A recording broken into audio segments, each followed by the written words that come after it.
Çështje së Çezit, në çështje të rëndësishme ekonomike të Çekia. Ka përfoni shumë se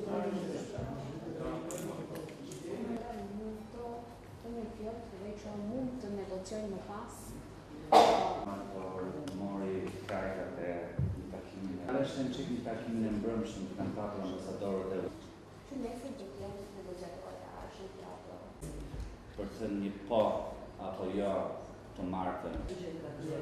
Si parashikoni shëndrimin e këtyre mbështetjeve? Për fjalë, sepse nuk kemi shumë informacion. Se e procesit, në gjitha ka pasur një mbledhje të ambasadorëve të vendeve anëtare në Bruksel dhe ka qenë takim të rëndësishëm, pavarësisht se asnjëherë nuk arrihet një vendimarrje në nivel ambasadorës, është gjithmonë i përket ministrave të jashtëm. Edhe çka unë do të theksoja, sepse ju përmendët pak dhe Çezin dhe Çekin, është që unë shpresoj që vendet të mos dalin jashtë procesit dhe mos të bëjnë Shqipërinë apo dhe vendet e tjera të cilat aspirojnë të jenë pjesë e Bashkimit Evropian të humbin besimin te procesi i integrimit. Spanja mund të ketë shfaqur disa problematika, por ende nuk është deklaruar qartë për problematikat.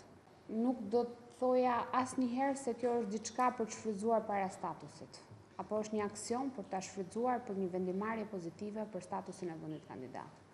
Sepse në fundit Lazarati nuk i shërben vetëm procesit integrimit, i shërben gjithë imazhit të Shqipërisë, i shërben jashtëzakonisht shumë luftës kundër trafikut drogës. Është momenti i duhur për t'i dhënë fund përfundimisht asaj çka është përfolur Shqipëria ndër vite.